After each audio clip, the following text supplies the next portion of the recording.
Bom dia a todos. Estamos iniciando mais uma reunião da Clínica Ginecológica da Maternidade Cachoeirinha. Hoje a gente tem o prazer de receber o Dr. Tiago Guazelli, médico, né, da Clínica Ginecológica, do setor de endoscopia ginecológica e planejamento familiar da Maternidade Cachoeirinha, esteroscopista aí de mão cheia, sempre envolvido, com o ensino do tema. Acho que muita gente conhece ele aí. E vai ser um prazer te ouvir falar, Thiago. Obrigado pela disponibilidade e tem o tempo aí que for necessário para explicar para a gente sobre pólipo endometrial. Olá, bom dia.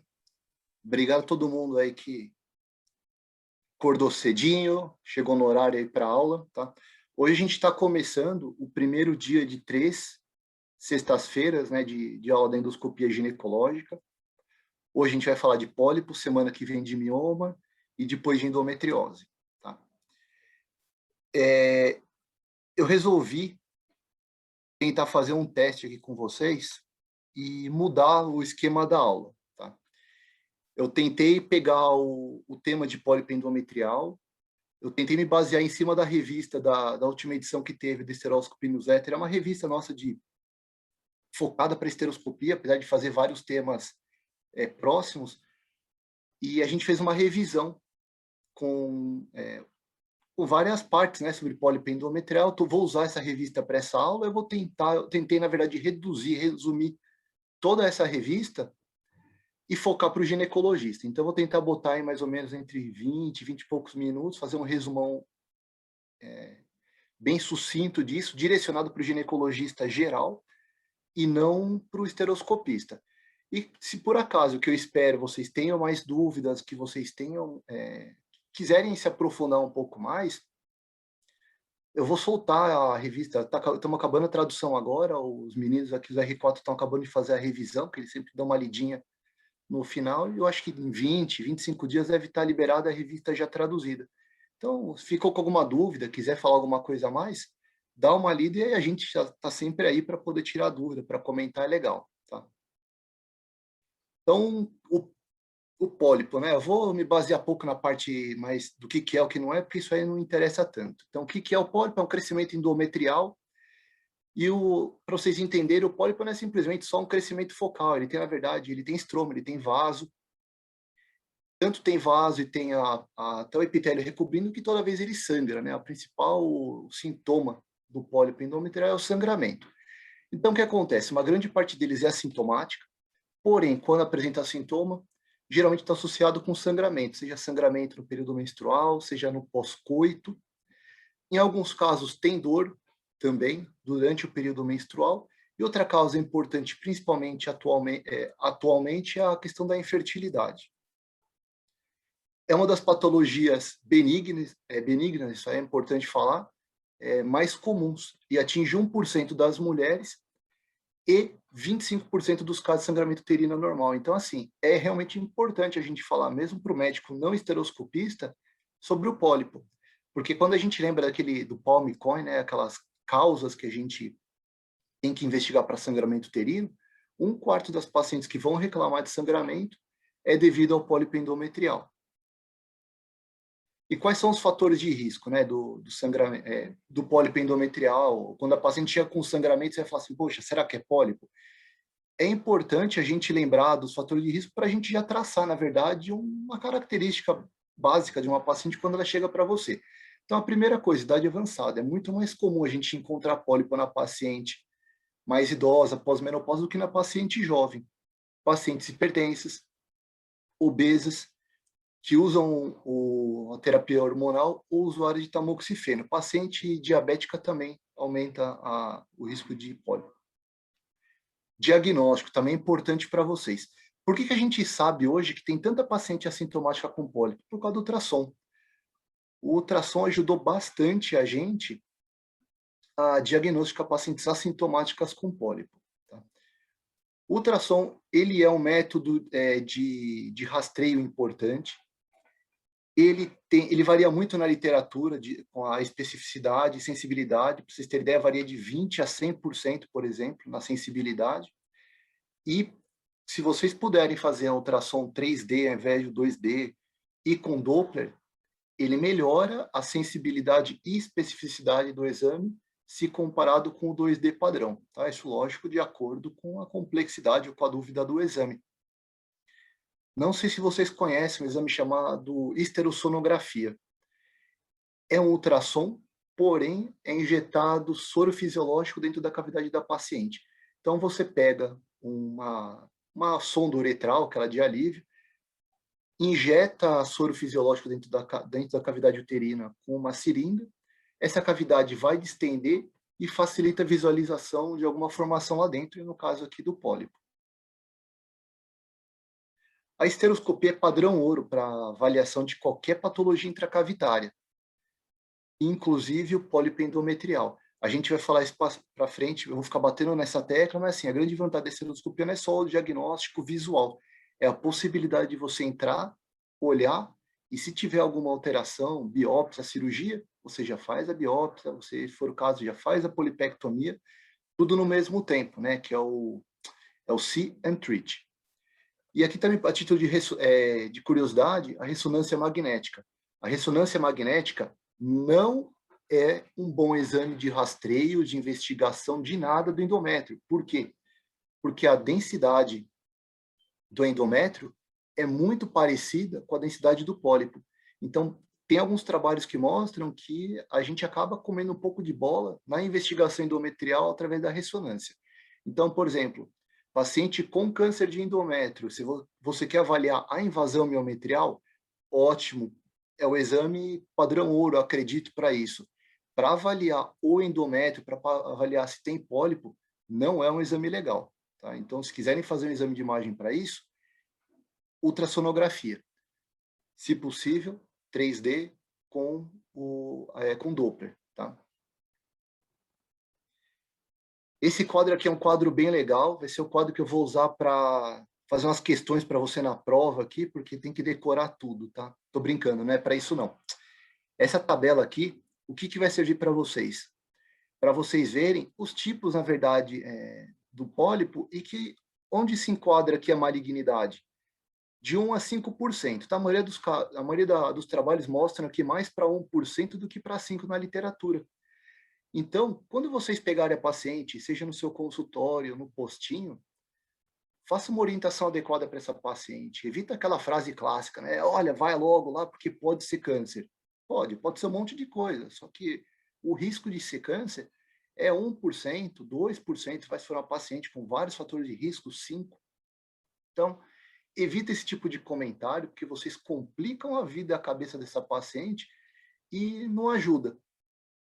Passe a importância de continuar a investigação desse endométrio, mas sem criar grandes casos, porque a grande maioria aqui é um pólipo funcional, hiperplásico, e se for o caso uma paciente pós-menopausa, a grande parte dela é atrófico, tá? É atrofia. Então, não entra nessa aí de querer assustar a paciente para forçá-la, para dar mais ânimo para investigá-la. Não precisa mais disso.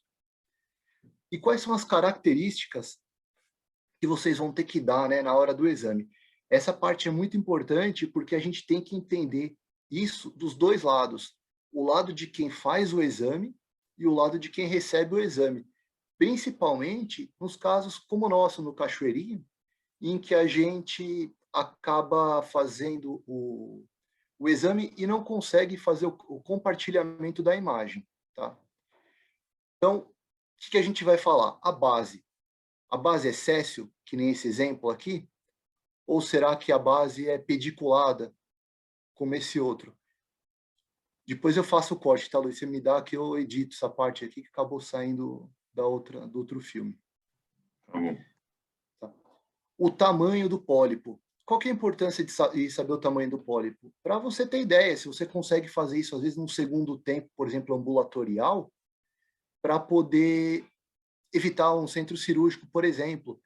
E o tamanho, como é que a gente faz como esteroscopista? A gente pode se basear no tamanho, por exemplo, da alça de ressecção, se você já tiver lá dentro, ou com o tamanho da pinça, ou até com o feeling mesmo, de você fazer com o passar do tempo. A localização do pólipo é importante também, caso você queira tentar fazer isso também em sistema ambulatorial. quanto mais fúndico o pólipo, né, quanto mais cranial o pólipo, mais difícil de fazer, vocês vão entender daqui a pouquinho por que eu vou mostrar com a pinça. A gente empurra com a pinça. Tem outras características que são importantes colocarem, que eu acredito que é mais importante quando elas me chamam mais atenção. Como, por exemplo, a vascularização. A vascularização normal do pólipo são iguais esses aqui, ó. São vasos até mais calibrosos às vezes, mas eles são retos, né? Eles são sequenciais, que nem nesse outro aqui que a gente vai colocar, que ele também, apesar de ser grosseiro, você vê que eles não são, eles se ramificam sem. Se você encontrar um vaso atípico, uma vascularização, aquela espiralada, aquele endométrio, ou o próprio pólipo friável, que ele se parte, sangrante, vale a pena você considerar. Porque é importante o esteroscopista passar a informação e a pessoa que pegar falar assim, poxa, o que ele está querendo me dizer? Então você pega o laudo, olha, é um pólipo que é friável, sangrando, aspecto carne de peixe, vaso atípico, você fala, pô, o que esse cara está colocando tanta informação que ele quer fazer? Provavelmente, o esteroscopista acha que existe um risco maior de ser um câncer ou de uma hiperplasia com atipia. Então, vale a pena a gente dar um pouco mais de estímulo nessa investigação. Tá? Vamos falar um pouquinho aqui, eu vou falar rápido, na verdade, de reprodução assistida. Tá? O capítulo que fizeram aqui no livro, ele é na revista ele é bem grande, e eu vou fazer um resumão aqui, acho que de 3, 4 minutos para vocês, tá? Primeiro eu quero falar, que aqui é a primeira slide que eu estou colocando as fotos. A maioria das fotos que eu coloquei aqui é do Luiz Alonso, vocês podem ver que a qualidade delas é ótima, eu vou encher a bola dele mesmo, porque ele é um cara que ajuda muito o crescimento das pessoas. Para esteroscopia, a gente precisa treinar muito o nosso olho, treinar muito a imagem, e ele é uma pessoa que ajuda bastante. Então, já dou aqui o crédito, tem fotos dele que tem nome, outras que não, mas a grande maioria das fotos é dele e eu vou agradecer e deixar registrado. A reprodução assistida, a esteroscopia, faz mais de 10 anos. Quando eu comecei a fazer esteroscopia, já existia uma questão, uma certa briga entre a esteroscopia é um exame padrão da rotina ou não. E até hoje ela não se enquadra ainda como um exame rotineiro.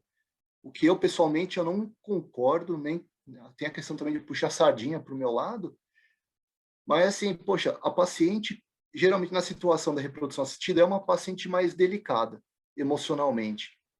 Geralmente são pacientes que já tentaram uma gestação espontânea, foram procurar o infertileuta para tentar dar uma ajuda, geralmente são 6 meses a 1 ano que ela fez uma tentativa.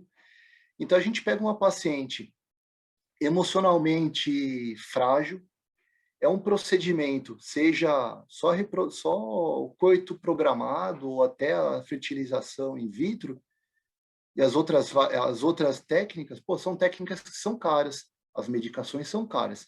Então, tem a questão emocional do casal, né, da paciente, tem a questão financeira, e muitas vezes tem a questão de tempo dessa paciente, de que às vezes a paciente tem 40, 42, 45 anos, e você vai tentar fazer primeiro uma tentativa, passar por todo esse período, para depois fazer uma avaliação da cavidade endometrial, que é a casinha de onde vai ficar o embrião.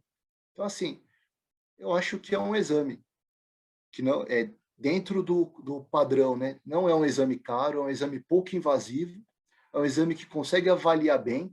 Eu sei que é aula de pólipo, mas a gente pega muito caso de sinéquia, que é uma patologia que ela é difícil de ser avaliada por outros exames.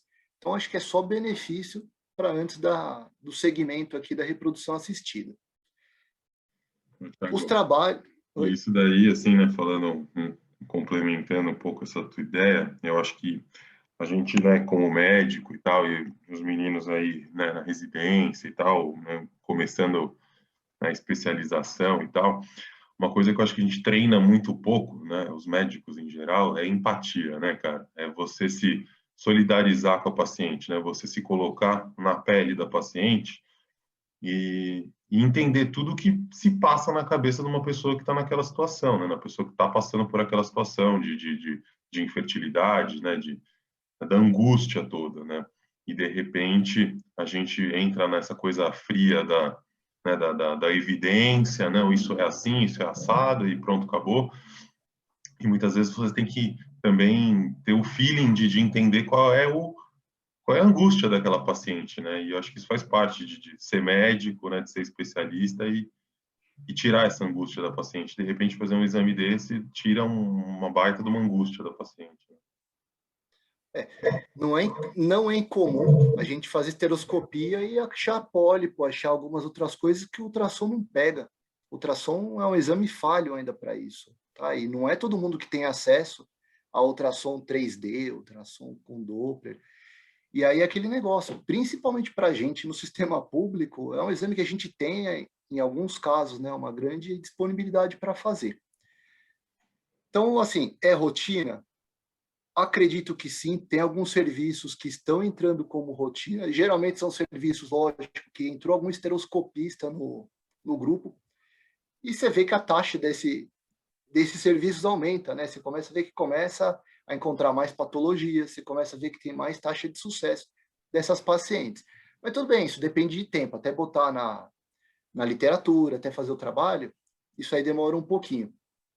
Todos os capítulos, eu não vou ficar falando um por um, porque fala de ICSI, fala de FIV, fala de todos eles. A retirada do pólipo melhora a taxa de sucesso, ponto. O pólipo tem a questão dificulta a implantação, ele dificulta a permanência do embrião, ele atrapalha tudo. Existe a questão também da injúria endometrial, ainda é uma teoria, não existe nada não existe nada comprovado, que a injúria endometrial é você fazer alguma lesão na cavidade endometrial, não existe nenhum lugar melhor ou pior, e que isso gera um processo inflamatório e aumenta a chance da implantação naquele local. Tá? E nos trabalhos perguntam quando que a gente faz essa esteroscopia. Você pode fazer num ciclo prévio, logo, 2, 3, 4 ciclos entre a transferência, que isso não vai mudar. E agora, a título de curiosidade, por sinal, é uma coisa que eu acho super legal de paciente, acho gostoso trabalhar em clínica de reprodução fazendo exame, porque geralmente você faz o procedimento e depois faz uma avaliação ambulatorial. E é fantástico a recuperação da cavidade endometrial depois da esteroscopia. Eu já arranquei um mioma, cara, gigante, intramural, de 2 centímetros e pouco, que, poxa, ia até lá fundo. E, por coincidência, a paciente apareceu lá no consultório, foi passar com a infertileuta. Eu falei, pô, já que você está aí, deita aí, vamos fazer o exame, eu quero ver como é que ficou. Se eu não tivesse feito a cirurgia dela 2 semanas antes, eu não sabia que tinha operado. Então, a recuperação da cavidade endometrial, ela é fantástica, ela é rápida. O miométrio recupera rapidinho e o endométrio, então, mais rápido ainda. Então, não tem muito problema de fazer, e já no ciclo seguinte, querer fazer transferência, querer fazer o coito programado, a recuperação é boa e o resultado é positivo. Então, vamos para a parte de tratamento, tá? Isso aqui, o que é importante o ginecologista geral saber do tratamento. Você pode falar, poxa, eu não vou tratar nada, mas é importante para vocês saberem todas as opções que existem, porque a paciente vai perguntar, doutor, vai operar? Como é que faz? O que não faz? É melhor isso ou é melhor aquilo? Então, vamos lá. Ressecção com pinça.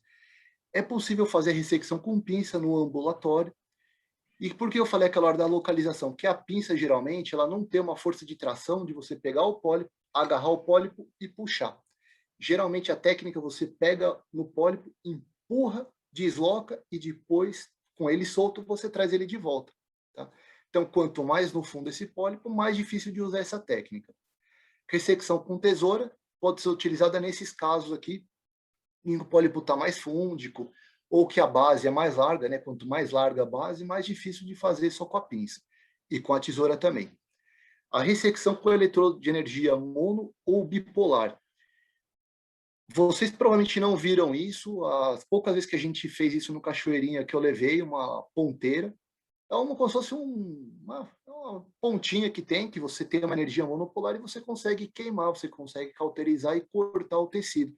Ela passa por dentro da camisa acessória do betoque e você pisando no pedal como se fosse realmente alça, só que é só uma ponteira. Então ela consegue facilitar e agilizar o trabalho do que você faria com uma tesoura. Tem uma vida útil melhor, aumenta o sucesso da cirurgia e vai bem.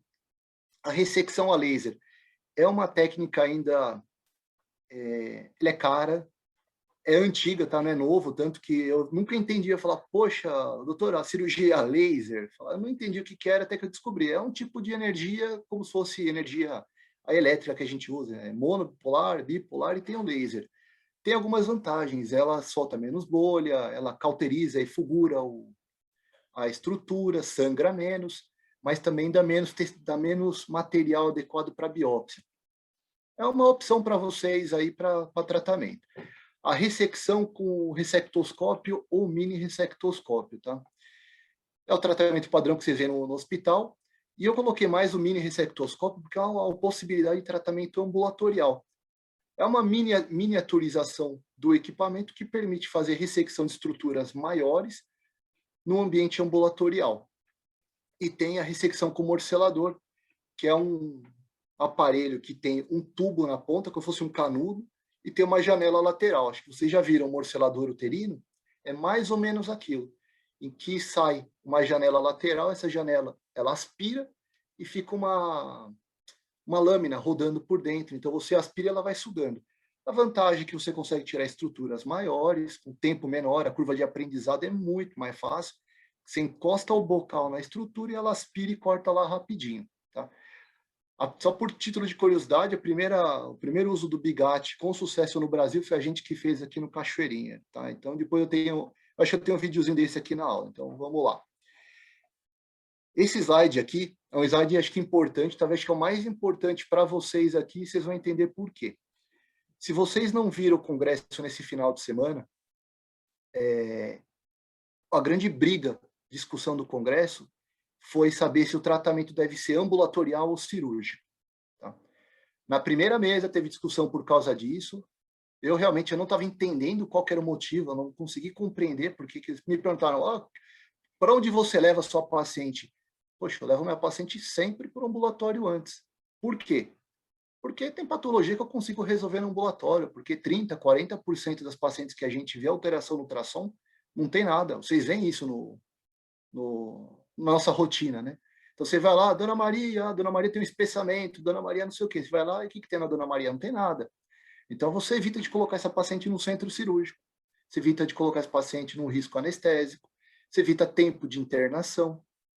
E ainda mais hoje, né? Poxa, hoje a gente está na época do Covid. Pô, você vai ficar botando a paciente internada lá dentro, rodando no hospital, em uma situação que não precisava. Então, a gente precisa reforçar a ideia de que a parte ambulatorial ela é melhor do que a cirúrgica. Menos custo, menos tempo de internação, o paciente faz o exame e volta para casa. Só que isso depende principalmente de 3 fatores. Depende da técnica da pessoa que está fazendo. Fazer a cirurgia ambulatorial, ela é mais difícil, ela exige mais técnica. Depende do equipamento, tá? Não é qualquer equipamento que dá para fazer. Quanto menor equipamentos novos, facilitam essa retirada. E depende também da tolerância da paciente. Tem paciente que não consegue. Você vê o canal, você vê tudo bonitinho, você vai avançar, a mulher tem dor. Respeita a dor da paciente. Tem outras pacientes que você fala, poxa, tá machucando. Pô, ela fala, doutor, tô de boas e dá para resolver tudo. Então, assim, a gente tem que individualizar o tratamento para cada uma das pacientes, que nem o Luiz falou agora há pouco, você tem que ter empatia com a paciente. Tem horas que realmente não dá, para. Quando dá, faz. Então, vou mostrar aqui os 3 filmes que a gente tem. Então, esse primeiro aqui é o morcelador. Você encosta aqui nessa janelinha e aspira. Ele chupa aqui o pólipo, né? Quando levava isso para o pessoal aprender a fazer, se era um pólipo pequeno e eram 2 pessoas, se deixava o menos egoísta primeiro, aí, porque o cara pisava no pedal mais de 2 segundos, ele matava o pólipo inteiro aí rapidinho. Então, a facilidade dele é a questão do tempo e da curva de aprendizado. E tem já disso fora do Brasil para sistema ambulatorial. Então, se você consegue tirar pólipos maiores com equipamento igual que a gente tem aqui no ambulatório. Essa cirurgia aqui é uma cirurgia com a pinça e com a tesoura. Então, é o que eu tinha comentado. Você reduz aqui a base do pólipo com a tesoura. Uma técnica importante é você não retirar o pólipo inteiro, porque senão ele fica rodando lá que nem um balão solto dentro da sala. Então, você reduz com a tesourinha, bem próximo da base, e depois com a pinça você pega, empurra ele para soltar e puxa ele. Uma coisa importante é assim, tá? A técnica mecânica, seja com o Betoque, seja com o Bigatti, ele tem um pouco mais de recidiva do que a energia elétrica ou a energia com o laser, que varia na faixa de 15% até 25%. Só que por ser ambulatorial, vale a pena, isso principalmente para pacientes ou com comorbidade ou pacientes, por exemplo, que querem engravidar, que vai demorar um pouco até ter essa possível recidiva e aí consegue resolver o problema dela. E aqui embaixo é o mini ressectoscópio. É um ressectoscópio que tem o nome de mercado aí, é o Gubini, tem o mini da Storz e tem um outro que da Tontarra também junto. Tá? Tem alguns que estão entrando. E a grande vantagem dele é fazer também no ambulatório. Ele tem 15 French, ele é um pouquinho aí mais grosso do que o BTOC, então ele possibilita tirar pólipos maiores no ambiente ambulatorial. Exige um pouco mais de cuidado, um pouco mais de delicadeza, porque você está mexendo com energia mono ou bipolar, no caso desse aqui. Enterrou um pouquinho mais na cavidade da paciente, pegou o miométrio, a mulher vai dar um pulo lá de dor e você vai ter que interromper o procedimento. Tá? Não é um procedimento tão fácil de ser feito. Então, agora vamos individualizar nossa paciente para a questão da pós-menopausa. Tá? Em quem que eu devo focar no tratamento de pólipo pós-menopausa? Pacientes com pólipos múltiplos e acima de 15 milímetros. Por quê? Porque são casos que na literatura mostram que tem um risco maior de malignidade. Pacientes com fatores de risco. Então, aquela paciente obesa, hipertensa, diabética, usuário de tamoxifeno e TH. E aí você vai falar o quê? A gente vai operar toda a paciente? Depende. Na literatura ele coloca que a gente é indicado operar toda a paciente pós-menopausa por ter um risco maior. Só que eu não vou operar todas pensando no fator de risco. Se eu pegar minha vovó, 90 e poucos anos, apesar de não ter nenhuma complicação, e olhar lá, poxa, tem um pólipo, aspecto de benigno, eu não operaria, eu conversaria com ela, orientaria, falar, poxa, a senhora tem 94 anos, não tem grandes problemas, tentaria fazer uma biópsia ambulatorial, mas não colocaria, principalmente nesse momento, para fazer um procedimento cirúrgico. Nesses momentos, vale o risco do procedimento e o benefício. Avaliar essa paciente, uma paciente cheia de comorbidade, o que vale mais? Se por acaso você achar que tem um risco de neoplasia maligna, faz uma biópsia, acha que tem necessidade de fazer a cirurgia, ponha isso na balança e discuta com a paciente, se vale ou se não vale. Paciente pós-menopausa com 50, 60 anos, bem, opera todas, porque esteroscopia tem baixo fator de risco, baixo índice de complicação, e ao contrário do que acontecia há 40, 50, 60 anos, hoje a probabilidade da paciente chegar é na idade da minha avó. Então, se deixar uma paciente com 50, 60 anos fazendo controle, ela vai fazer o quê? Controle até os 94, 95, 100 anos de idade? Não vale. Resolve o problema dessa paciente, se for o caso, faz uma cauterização da parede endometrial, facilita a vida da paciente e deixa ela seguir a vida aí tranquila. E para terminar, vamos falar aqui de localizações incomuns de pólipos, tá? Pólipo vaginal, na literatura, só tem descrição de pólipo vaginal em pacientes em uso de TH e pacientes grávidas, pacientes em uso de TH com progesterona. Então, eles associaram o crescimento dessas pacientes com o uso de progesterona. Não tem que fazer nada, o risco de malignidade é super baixo, então deixa lá quieto. Pólipos periosteais ou no ósteo também são raros, e a curiosidade dele é o seguinte, quanto mais idade o paciente tem, maior o risco... o pólipo de ósseo é importante para paciente de reprodução. E a curiosidade é que essa paciente que tem o risco do ósseo, de pólipo em ósseo, é paciente que tem endometriose e problema de anovulação. Então, é mais comum de encontrar. Então, se a paciente tem endometriose e vai para a questão da reprodução, faz uma esteroscopia ambulatorial, principalmente no tempo cirúrgico. O paciente está lá fácil, está prontinha para operar, entra, avalia essa cavidade, porque não é difícil de encontrar. Nossa, vai começar agora uma britadeira aqui do lado. Ficou ruim? Ficou, né? Não dá para ouvir a britadeira, mas dá para te ouvir também, tranquilo. Tá, beleza, então. Desculpa aí. Então, assim, sempre avaliam a cavidade da paciente se forem fazer cirurgia de endometriose. E, por último, o canal cervical. Esse sim, aqui a curiosidade é, quando você vê um pólipo no canal cervical, principalmente paciente mais velha, avalia a cavidade endometrial da paciente. Paciente acima de 70 anos, 88% de ter concomitante pólipo endometrial e cervical. Tá? A esteroscopia é padrão ouro para pólipo cervical, mesmo que ele seja visto exteriorizado, porque você consegue ver a base. Então, vamos fazer aqui um catadão aqui da aula, está num slide só. Então, primeira coisa, o pólipo é uma patologia benigna, e ela é uma patologia de corriqueira do ginecologista. A gente tem que focar que o pólipo deve ser retirado principalmente em ambiente ambulatorial, e quando não for possível, levar para o centro cirúrgico. E qual que é o esquema? Paciente, nomenacme, sintomática, tira.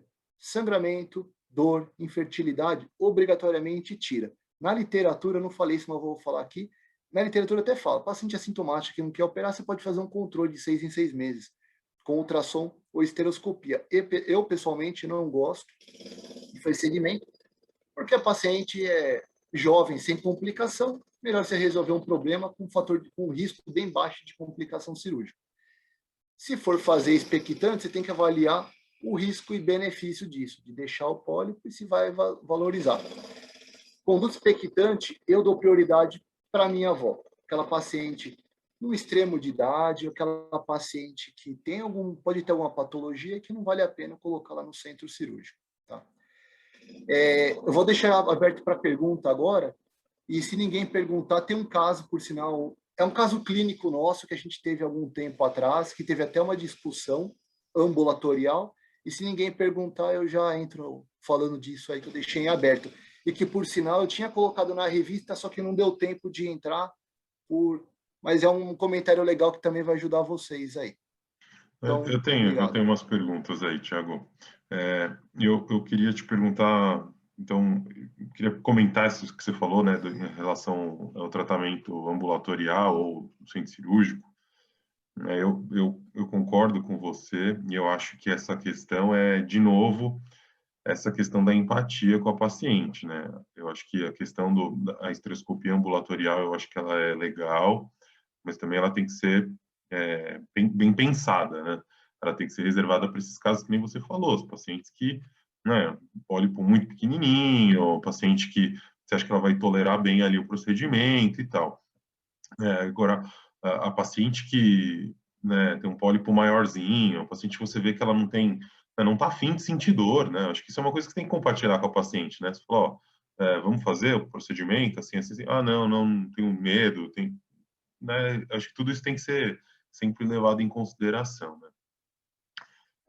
E aí eu queria te perguntar uma coisa em relação a essa questão também do tempo, né? Que a gente vê aí na cachoeirinha, às vezes a paciente faz a esteroscopia e ela vai para uma lista cirúrgica e essa paciente sempre, isso é recorrente, né? As pacientes com medo, com receio, poxa, doutor, mas se eu pôr numa lista, eu vou ter que ficar esperando, daí não vira câncer, você não falou que tem aí risco de 1 a 5% de ser câncer ou de virar câncer, enfim, o que você costuma falar para essas pacientes, né? O que os residentes podem falar para essas pacientes ficarem tranquilas até chegar o dia delas operarem? Como que é isso? Ó, a esteroscopia, ela não é o padrão ouro, né, para dar o diagnóstico de câncer de endométrio, ele é o padrão ouro para se obter o material, que o padrão ouro é a patologia, é a anatomia patológica, né, estudo anatomopatológico do material. Pela questão daquelas características do pólipo, a gente consegue ter ideia do que pode ser ou não ser câncer. A recomendação é, toda paciente que tiver alguma alteração importante da característica do pólipo, você fazer uma biópsia ou antecipar. Então, a gente teve, por exemplo, ontem uma paciente cirúrgica em que aconteceu exatamente isso. A paciente tinha fator de risco, a paciente era obesa, pós-menopausa, hipertensa e diabética. Fez esteroscopia ambulatorial, fizeram uma biópsia, veio material benigno. O colega não ficou feliz com isso. Ele falou, cara, não bate a fator de risco, o que eu vi, e a patologia. Mandou para a cirúrgica com prioridade. Ontem a gente entrou, avaliamos, mudou, aparentemente mudou um pouco o aspecto da característica inicial, não tinha aspecto de malignidade, fizeram uma biópsia de toda a cavidade e mandam com mais segurança. Então, acho que é isso mesmo. A gente, na verdade, é diferenciar. Vem essa paciente com aqueles pólipos clássicos, né, bem delimitado, vascularização típica, você tranquiliza a paciente. E outra, começou a ter sangramento, começou a ter outro tipo de sintoma, mudou, a gente antecipa. Tá? Então, acho que é isso. Você viu no chat que tem pergunta também? A Posso já Mari emendar? perguntou se tem anestesia para cirurgia ambulatorial. Tá. É assim, tem algumas formas de controle de dor no ambulatório. A primeira delas, que eu acho mais importante, que para mim é muito fácil, é falar. Tá? Você fala, fala, fala, fala, fala. Tira a paciente da esteroscopia, põe a paciente em outro lugar. Então, fala com a paciente, qualquer coisa. Fala, eu roubo receita de paciente, culinária mesmo, pergunto do neto da paciente, fala de qualquer outra coisa. Se tiver alguém junto, fala do Big Brother, da novela, você tira a paciente do foco. É a mesma coisa que a gente faz quando vai colocar DIU, quando vai fazer algum procedimento ambulatorial. Acho que esse é o mais importante. Aí você pode utilizar anti-inflamatório, não uso de rotina, vocês veem aí que a gente não usa nada. Vocês podem associar o anti-inflamatório com midazolam também. Pior ainda, eu não gosto de usar, eu não sei usar direito. Tem risco de complicação, então também não uso. Pode utilizar também estrogênio. Então, para pacientes que eu geralmente uso no segundo tempo. Então, a paciente foi lá, pós-menopausa, não entrei, mas eu acho que consigo entrar no segundo tempo.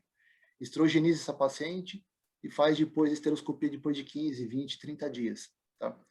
E por último, aí, a sedação. Você vai fazer sedação pelo centro cirúrgico, tá? Porque aí você já resolve isso depois. Anestesia, a única que está na literatura que funciona é o bloqueio paracervical. Tá? Só que aí você tem melhora no colo, só que você não tem função dentro da cavidade uterina. Então você passa o colo e se você cutucar o endométrio, o miométrio dessa paciente com pinça, com negócio, a paciente vai continuar sentindo dor. Eu acho que assim, a gente tem que ter bem delimitado cada situação. Foi fazer o exame com a paciente tem um colo bom, o paciente tem uma boa tolerabilidade à dor, você tem instrumental, você tem a técnica, a patologia está lá e você consegue fazer, faz.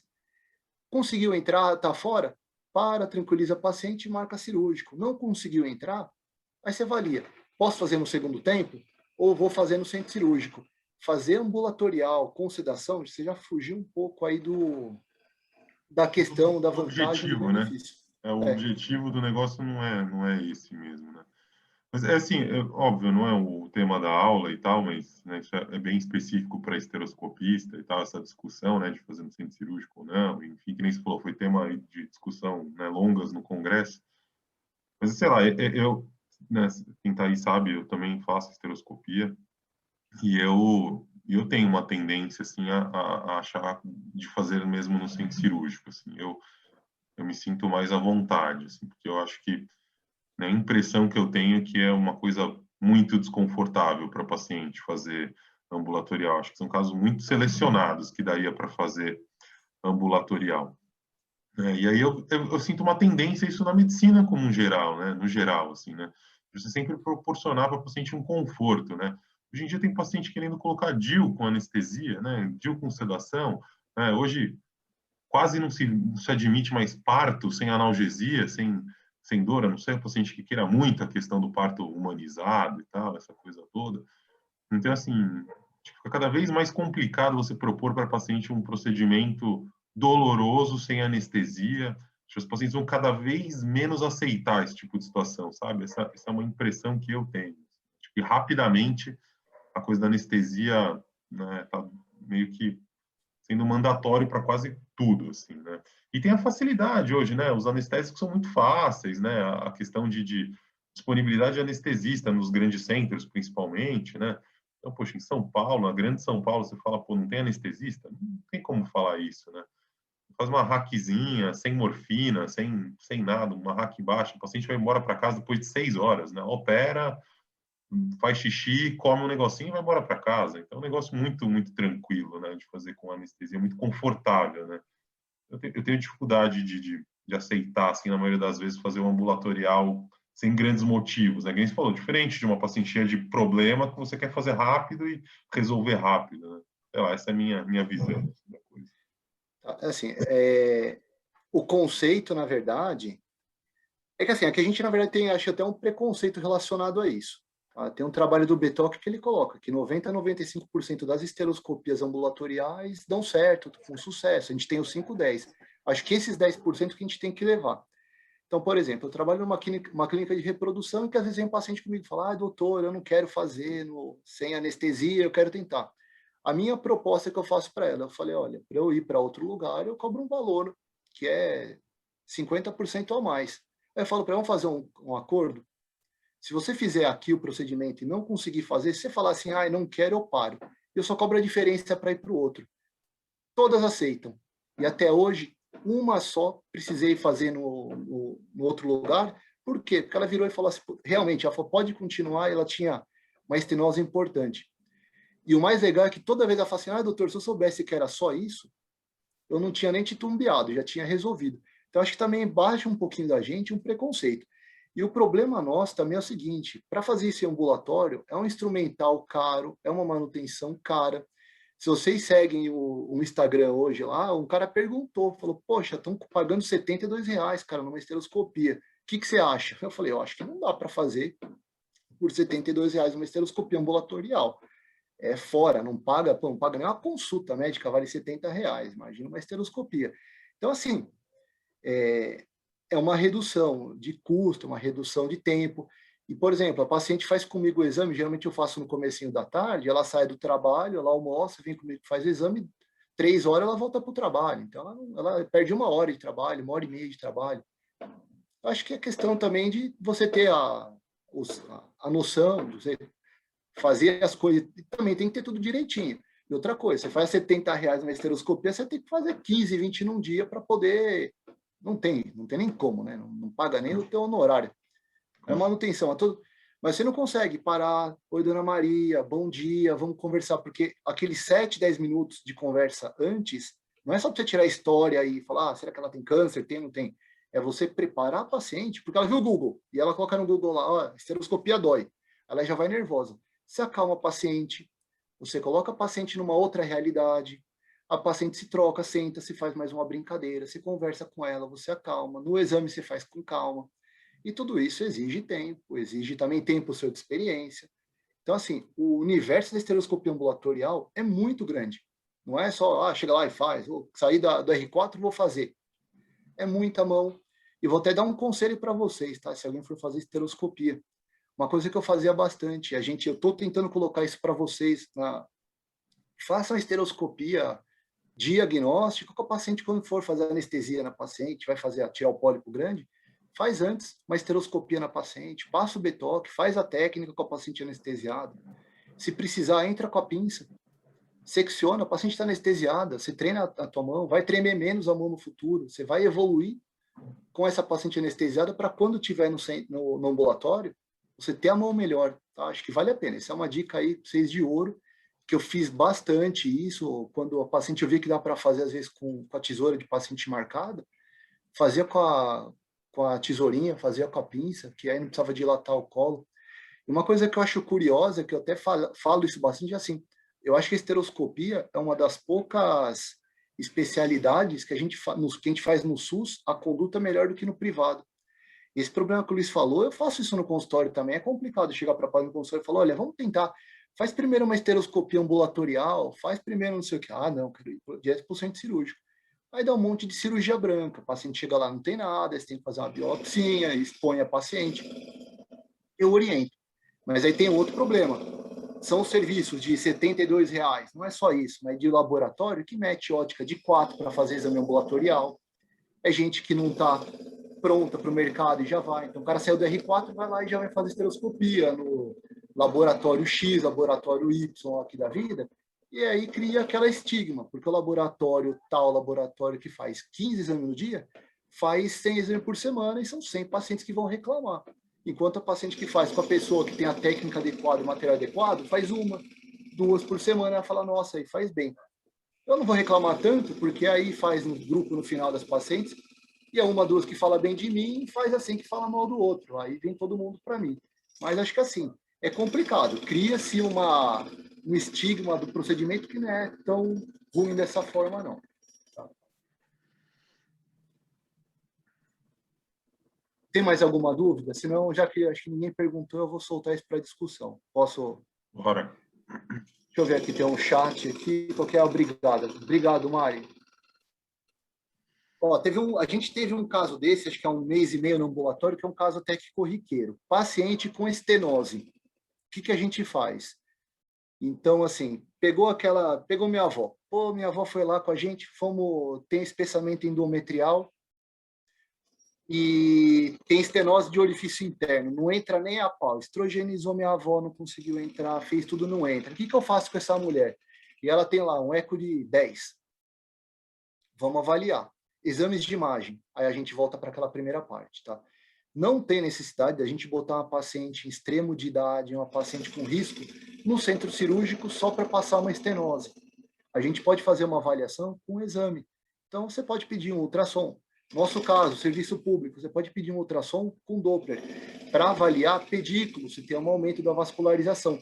A grande maioria desses casos é uma estenose e que juntou muco lá dentro. Então, aquele espessamento endometrial, na verdade, é o muco, né, que ele estendeu as duas paredes, ficou o muco lá dentro preso, eu quero entrar e não consigo, o muco quer sair e não consegue, estendeu a cavidade.